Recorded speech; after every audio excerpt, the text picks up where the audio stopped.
अस्सलाम वालेकुम वरहमतुल्लाहि वबरकातुह। आज एक अजीब व गरीब वाक़या पेश आया कि एक शुकहाबाद के एक साहब हैं और उन्होंने कॉल किया कि मेरे लिए आप दुआ करें और मैं परेशान हूँ। 40 लाख रुपया दुकान मालिक की तरफ से खाली करने के लिए मिल रहा है।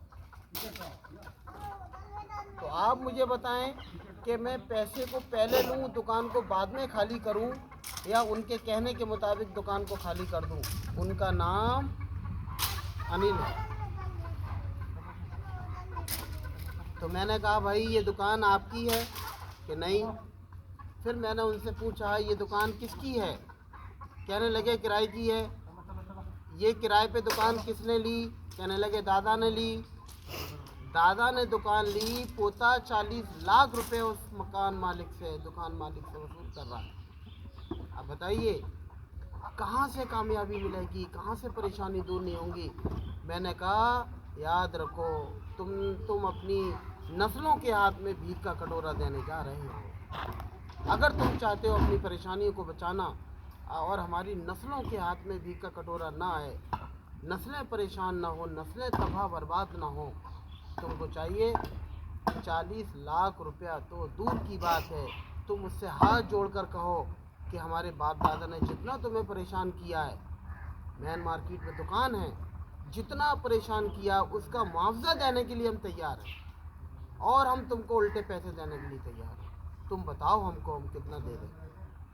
तो उन साहब का कॉल नहीं आया, दोबारा उन्होंने कॉल नहीं किया, बल्कि 40 लाख रुपया उन्होंने दुकान का ले लिया। नाज़रीन याद रखिए ये पैसा ख़त्म होने वाला है और वो कभी आबाद नहीं होगा वो शख्स। तमाम लोगों को मैं ये दरख्वास्त करना चाहता हूँ कि ऐसे इंसान के घर का पानी पीना जायज़ नहीं, ऐसे इंसान का खाना खाना जायज़ नहीं, ऐसे इंसान से ताल्लुकात रखना अच्छा नहीं। इसलिए मोहतरम नाज़रीन, अगर हम सब लोग बुरे लोगों का बाइकाट करने लगें और बुराई को ताकत से रोकने वाले बन जाएं तो ये बुराई जन्म नहीं लेंगी और बुरा आदमी फिर बुराई को छोड़ने पर मजबूर होगा। इसलिए हमको बुराई को ताकत से रोकना है। अल्लाह के नबी रसूलुल्लाह सल्लल्लाहु अलैहि वसल्लम ने फरमाया अगर अल्लाह पाक ने ताकत दी है तो बुरे काम को ताकत से रोको, अगर इतनी ताकत नहीं है तो ज़बान से मना करो, और इतनी भी अगर ताकत नहीं है तो दिल से उस बुरे काम को बुरा समझो। ये ईमान का अदना दर्जा है। इसलिए मोहतरम नाज़रीन, हमारी समाज के ये भेड़िए लोग होते हैं, हमारी समाज के ये बुरे लोग होते हैं जो कि लोगों का पैसा, लोगों की दुकानों पर कब्ज़ा, लोगों को परेशान करना, मज़दूरों को पैसा ना देना, किसी से उधार लेकर वापस ना करना, ये बहुत बुरी बात है, इससे बचना चाहिए।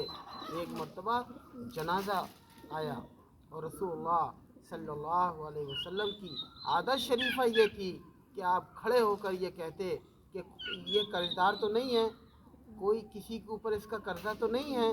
अल्लाह के नबी ने जब ऐलान किया तो मालूम ये हुआ कि ये कर्जदार है। तो हुजूर ने जनाजा पढ़ाने से इनकार किया और आपने फरमाया अपने भाई की नमाज़ पढ़ा लेना, मैं नहीं पढ़ाऊँगा। सहाबा में आपस में प्यार और मोहब्बत बहुत था।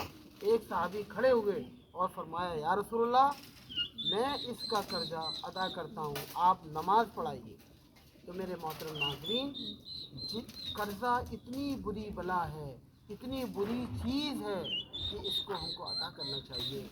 जिसका कर्जा है, जिसका हक है, उसको पूरा का पूरा इस दुनिया के अंदर अदा कर देंगे तो सही है, वरना क़यामत के दिन परेशानी होगी। तो तमाम नाज़रीन से मेरी अपील है, दरख्वास्त है कि वो अगर दुकान किराए पर है तो अल्लाह का हुक्म है कि जब मकानदार कहे, जब दुकानदार कहे तभी दुकान उसी वक्त खाली कर देना चाहिए, या जो मुआहदा हमारा है उस मुआहदे पर खाली कर देना चाहिए। तो सबसे बड़ी परेशानी और सबसे बड़ी मुसीबतें जो हम लोगों के घरों में दौड़ कर आ रही हैं, بیماریاں پنپ رہی ہیں، پریشانیوں میں مبتلا ہیں، دلی سکون اور چین بالکل ختم ہو چکا ہے، تو وہ تمام لوگوں سے درخواست ہے کہ وہ اپنی زندگی کو صاف ستھرا بنائیں اور رسول اللہ صلی اللہ علیہ وسلم کے مطابق اپنی زندگی کو بنانے کی کوشش کریں، ہر ایک انسان کا حق ادا کرنے کی کوشش کریں، انشاءاللہ زندگی میں خوشحالی آئے گی، اور اللہ ہی طاقت والے ہیں، سپر پاور صرف اللہ۔